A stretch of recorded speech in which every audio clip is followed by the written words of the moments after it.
తాకట్టులో ఉన్న బంగారాన్ని విడిపించి ఆ రోజు ఆన్లైన్ రేటుకే మేము కొంటాం. Sharma gold company. అందరికీ నమస్కారం. ముందుగా ప్రేక్షకులందరికీ క్రోధినామ సంవత్సర ఉగాది పండుగ శుభాకాంక్షలు. అయితే ఉగాది పండుగ అనగానే మనందరం కూడా ఈ సంవత్సరం మొత్తం మన రాశి ఫలాలు ఎలా ఉన్నాయి, ఈ సంవత్సరంలో మనకి ఆదాయం ఎంత ఉంది, వ్యయం ఎంత ఉంది, ఇవన్నీ కూడా డీటెయిల్డ్గా తెలుసుకోవాలని చాలా ఇంట్రెస్ట్గా వెయిట్ చేస్తూ ఉంటాం కదా. అయితే ఈ ఉగాది రాశి ఫలాలు మనకి డీటెయిల్డ్గా ఇన్ఫర్మేషన్ ఇవ్వడం కోసం మనతో ఉన్నారు ప్రముఖ జ్యోతిష్య వాస్తు పండితులు, జ్యోతిష్య వాస్తు శిక్షణ నిపుణులు, ప్రముఖ ఆధ్యాత్మికవేత్త, లలిత ఉపాసకులు బ్రహ్మశ్రీ నానాజీ పట్నాయక్ గురువు గారు. మరి పూర్తి వివరాలు గురువుగారు వాటిని అడిగి తెలుసుకుందాం. నమస్కారం గురుగారు. శ్రీమాత్రే నమః. గురుగారు, మరి ఈ క్రోధినామ సంవత్సరంలో మీన రాశి వారికి ఆదాయం ఎలా ఉంది, వ్యయం ఎలా ఉంది, రాజపూజ్యం అవమానం, పూర్తి వివరాలు ఎక్స్ప్లెయిన్ చేయండి. తప్పకుండా. మనం కామన్ గా కూడా పంచాంగం తీసుకుంటే ఉగాది అనగానే పంచాంగ శ్రవణం, అందులో ఆదాయము, వ్యయము, రాజపూజ్యం అవమానమే చూసుకుంటాం మీరు అడిగినట్టుగా. అయితే ఈ 11/5 అంటే ఆదాయం 5, ఆదాయం 11, ఖర్చు 5 చూపిస్తుంది. కాస్త పర్వాలేదు. ఆదాయం 11 ఉంది, ఖర్చు 5 ఉంది. అదేవిధంగా 2, 4 అంటే రాజ్యపూజ్యం 2, మెచ్చుకునే వాళ్ళ సంఖ్య 2, అవమానించే వాళ్ళ సంఖ్య 4 ఉంది. అయితే దీన్ని ఎలా మార్చుకోవడం, ఎందుకంటే ఇది ఎలాగుందో అలాగే యాజ్ ఇట్ ఈజ్గా మనం అనుభవించాలని రూల్ లేదు. ఇక్కడ 2 విషయాలు. ఒకటి, దానికి ఏ గ్రహ సంబంధమైన పరిహారం చేసుకోవాలి, ఏ దేవత ఆరాధన చేసుకోవాలి. ఎప్పుడు కూడా అమ్మవారి ఆరాధన చేసుకునేటువంటి వ్యక్తికి గ్రహస్థితులు ఎలా ఉన్నా అనుకూలిస్తాయి, పెట్టుకోండి. అయితే ఇక్కడ ఈ అవమానం తగ్గించుకోవాలి, రాజ్యపూజ్యం పెంచుకోవాలి వీళ్ళకి. ఎందుకంటే ఇది మాత్రం బ్యాలెన్స్డ్గానే ఉంది, ఆదాయం ఏం బ్యాలెన్స్డ్గానే ఉంది. చూసుకుంటే కనుక మీనం వారికి రాజ్యపూజ్యం పెరగాలి అంటే ముఖ్యంగా ఇప్పుడు రాహు రాశిలో సంచరిస్తున్నాడు కాబట్టి దుర్గా ఆరాధన, దక్షిణామూర్తి యొక్క స్తోత్ర పఠనం చేసుకుంటే ఖచ్చితంగా రాజ్యపూజ్యం పెరుగుతుంది. అంటే మీరు సరైనటువంటి సమయంలో సరైన నిర్ణయాలు తీసుకుంటా, సరైన పనులు తెలియకుండా అని చేస్తారు, మిమ్మల్ని మెచ్చుకునే వాళ్ళ సంఖ్య కూడా పెరుగుతుంది. మీరు అవమానం తగ్గాలి అంటే లలితా అమ్మవారి యొక్క స్తోత్ర పఠనము, అందులో ముఖ్యంగా కర్పూర వీటికి ఆమోద సమాకర్ష దిగంతరాయే నమః అనే నామస్మరణ అవమానాన్ని తగ్గిస్తుంది. అదేవిధంగా సూర్యుడిని చూస్తూ కూడా ఓం మిత్రాయ నమః అనుకున్నా కూడా అవమానం తగ్గుతుంది. సర్వసాధారణంగానే వీళ్ళకి ఏంటంటే రాహు రాశిలో ఉన్నందుకు కొంచెం మీనరాశిలోకి రాహు ఎంటర్ అయినప్పటి నుంచి ఏదో తెలియని ఒక గాబరా, ఏమవుతుందో, ఎలా అవుతుందో, ఏముంటుందో, ఎలా జరుగుతుందో అనే ఒక స్ట్రెస్ ఉంటూ ఉంటుంది. కొంచెం దాని విషయంలో కొంత జాగ్రత్త వహిస్తూ ఉండాలి. అదేవిధంగా కుటుంబ స్థానం ఏదైతే ఉందో, కుటుంబ స్థానంలో ఉన్నటువంటి గ్రహస్థితి, కుటుంబాధిపతి ఉన్నటువంటి స్థితి, ఇవన్నీ కనుక చూసుకుంటే, అంటే ధనాధిపతి ఉన్న స్థితి కనుక చూసుకుంటే, ఎలాగో వీళ్ళకి 11/5గా వచ్చింది కాబట్టి ఆదాయం 11 ఉంది. అదేవిధంగా ఫైనాన్షియల్ గ్రోత్ కూడా పెరుగుతుంది ఈ సమయంలో. కాకపోతే మే నుంచి 3వ స్థానంలోకి వెళ్తాడు కాబట్టి కొంచెం ఏదైనా కమ్యూనికేషన్ కాస్త దూర ప్రాంతాలకు వెళ్ళడం ద్వారా ఫైనాన్స్ పెరగడం అనేటువంటి స్పష్టంగా చూపిస్తుంది. అట్లాగే ఇక్కడ 7వ స్థానంలో కేతు ఉన్నాడు వీళ్ళకి. ఎందుకంటే మేజర్ ప్లానెట్స్ మనం తీసుకుంటాం కాబట్టి 7వ అంటే వివాహ స్థానంలో కేతు ఉన్నందుకు ఏదైనా వివాహ సంబంధం కుదుర్చుకునేటప్పుడు, అందులో ముఖ్యంగా బంధువర్గంలో వారితో కుదుర్చుకునేటప్పుడు మరింత జాగ్రత్తగా ఉండాలి మార్చి, ఏప్రిల్ మాసాల్లో. ఎందుకంటే ఈ బాధకుడు వచ్చి రాశిలో ఉంటున్నాడు నీచబడి. అందుకని ఏదైనా బంధువర్గం వారితో వివాహం కుదుర్చుకోవడం, వాళ్ళ వల్ల అయ్యో ఎందుకు కుదుర్చుకున్నామని డిస్టర్బ్ అవ్వడం, ఇట్లాంటివన్నీ ఉంటాయి. కొంచెం అది చూసుకోవాలి.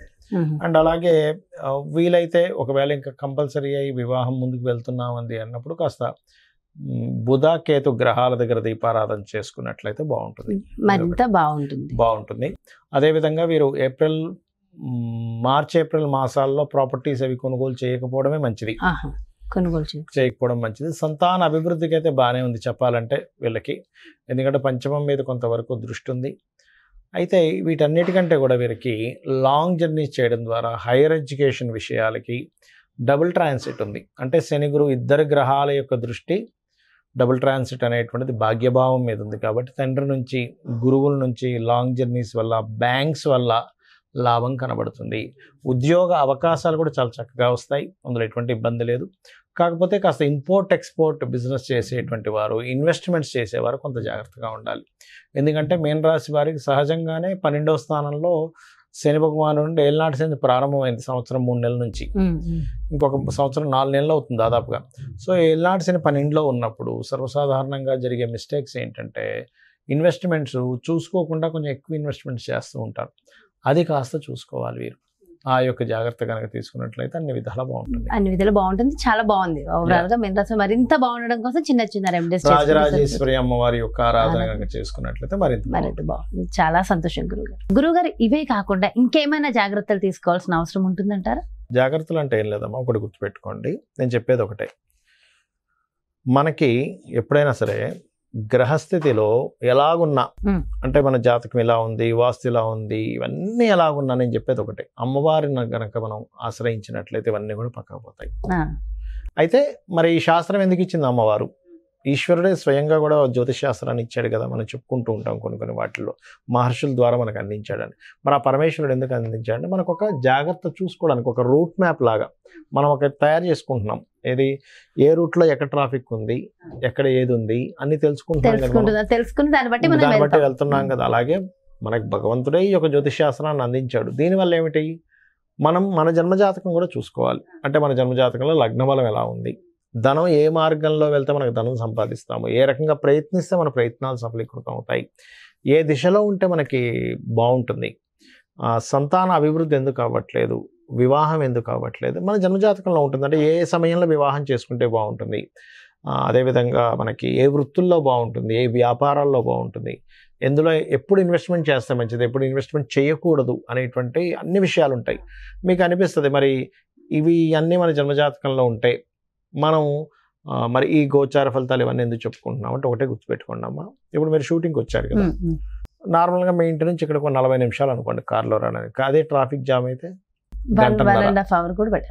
కదా. అంటే ఏమిటి, గంటలోనో 40 నిమిషాల్లోనో వస్తాననేది మీరు ఏం చెప్తారు, గంటన్నర పడుతుందండి అంటారు. అంటే మీ కారు, మీరు మీ డ్రైవర్ కానివ్వండి, మీరు ఓన్గా డ్రైవ్ చేసుకున్నా మీ కారు అదే రోడ్ అయినా కూడా మరి ట్రాఫిక్ ఉన్నప్పుడేమో ఎక్కువ టైం పడుతుంది, ట్రాఫిక్ లేనప్పుడు ½ అవర్లో రాగలుగుతున్నారు.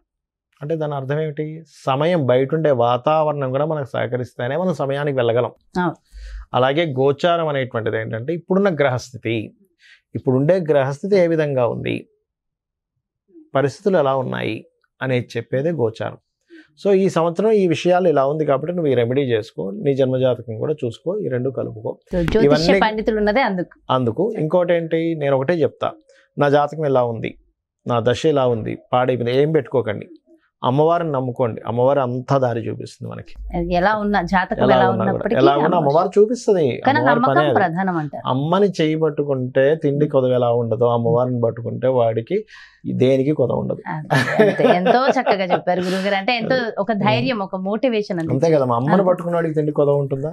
ఏమి ఉండదు, అమ్మాయి చూసుకుంటుందండి. అలాంటిది అమ్మవారిని పట్టుకుంటే దేనికి కొదవ ఉంటుంది చెప్పండి.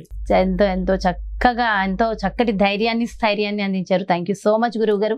నమస్కారం. శ్రీమాత్రే నమః. సో చూసారు కదండి, మరి ఇది క్రోధినామ సంవత్సరంలో మీ యొక్క రాశి యొక్క ఫలితాలు పూర్తిగా ఎంతో చక్కగా వివరించారు కదా గురువు గారు. మరో చక్కటి ప్రత్యేకమైన కార్యక్రమంతో మళ్ళీ మీ ముందుకు వచ్చేస్తాను. మరి అదేవిధంగా మీ యొక్క జాతకానికి సంబంధించి కానీ, లేదంటే మీ ఇంటి వ్యాపార వాస్తుకు సంబంధించి కానీ గురువు గారిని సంప్రదించాలి, అపాయింట్మెంట్ కావాలి అనుకుంటే క్రింద డిస్ప్లే అవుతున్నటువంటి నెంబర్స్కి కాల్ చేయండి. నమస్కారం.